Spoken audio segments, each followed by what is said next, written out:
Do you welcome that move by the federal government to try to get the premiers to bring more stranded Australians home, or are you worried that our quarantine systems won't be able to cope with the influx?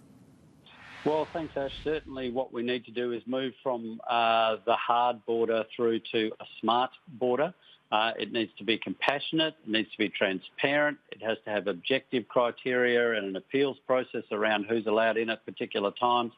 It's not beyond the capability of a nation like ours to, with the number of months that we've had to prepare, to have a really smart and efficient way of compassionately bringing our people back home and doing it in a safe way.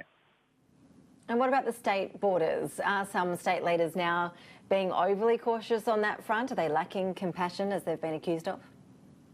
Well, I think that we certainly need to transition on the state borders to a much better understanding of why it is that people are allowed to come and go. And using technology surely should be the way forward here. There are ways, I think, of tracking where people are that people would be quite happy to cooperate with in most instances, so that the sort of quarantining that we need and the safety that we need for the community can be guaranteed, and that those who need testing should be followed up. I don't understand why the states haven't announced more around what they're planning to do, other than the system that's already been in place, which does seem to be a bit of a black box. It's hard to know why some people get permission to move, other people don't.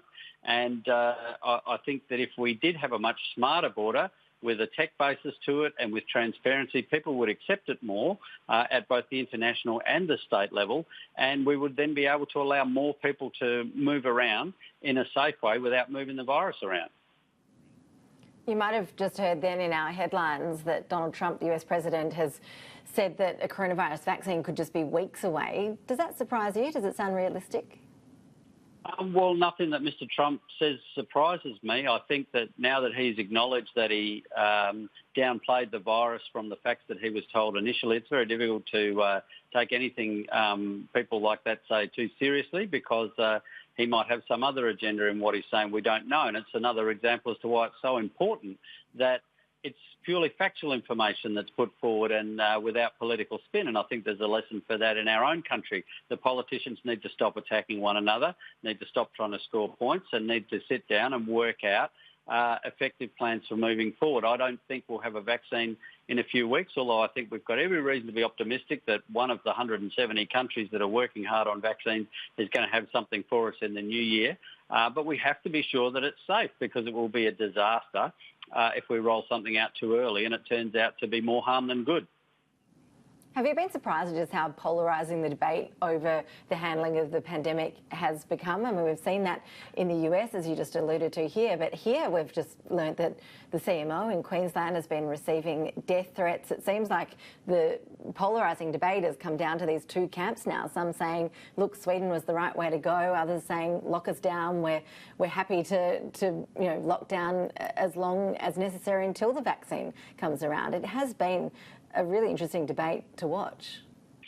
Look, it is interesting, and it's not surprising that under stress a nation starts to get some sort of fairly frantic voices coming out in one direction or another. And if you've either got a relative who may die from COVID, or you've got a business which could go under because of the restrictions, then clearly you've got a conflict of interest in how this should be managed. And we need to go for, I think in our society we usually go for what's fair. We're prepared to accept what is harsh if we get a fair outcome. And Australians, I think, value looking after people. We certainly look after our sick very well, those who have cancer or the elderly. We want them to be well looked after as a community. So I think it's healthy that we have these kind of conversations as we move forward, but I'm relieved that our politicians have by and large backed the science, which says that not only will you have a better human outcome if you take this disease very seriously, and you will avoid the thousands of deaths, 5,000 and more that we've seen in Sweden,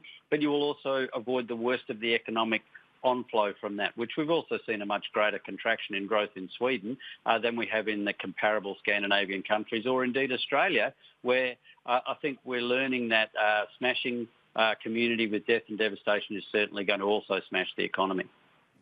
Just finally, on looking after our healthcare workers, you probably won't be surprised to see today that the University of Western Australia has released a report showing that a high percentage of healthcare workers are at risk of contracting airborne diseases such as COVID-19 due to PPE face masks not being fitted correctly. Why are we seeing such a lag between the evidence on this and government policy? Well, I think it's because the infection control experts group took a particular view early on that this could not be an airborne disease. And so the advice that went to the federal government and flowed through to the states was that we don't need the N95 type masks for standard care of COVID. I think that that's wrong. I think that people like Anthony Fauci, who's well respected in the US, and many other scientists are saying until we know for sure how this thing works, and particularly in the light of devastating numbers of healthcare workers getting infected, we have to take a precautionary approach, a more precautionary approach than that was recommended. And there's some restructure going on with these Commonwealth committees, but as with all things government, it's a bit slow and there's a lot of ego involved. And we need to just get past that and say, you've had 3,500 healthcare workers infected in Victoria under the watch of the infection control experts group. That now needs to be significantly remodelled. We need to move to a precautionary footing where we just give people the sort of PPE that doctors and nurses only dream of when they see cleaners wearing it on TV. Our country should be prepared with full N95 masks. It should be prepared on the front line with reusable gear like the sort of astronaut type stuff that you see around the place. And we have no excuse for not having it in place already, Ash. Dr. Andrew Miller, always appreciate your time. Thank you. Great to be here. Thank you.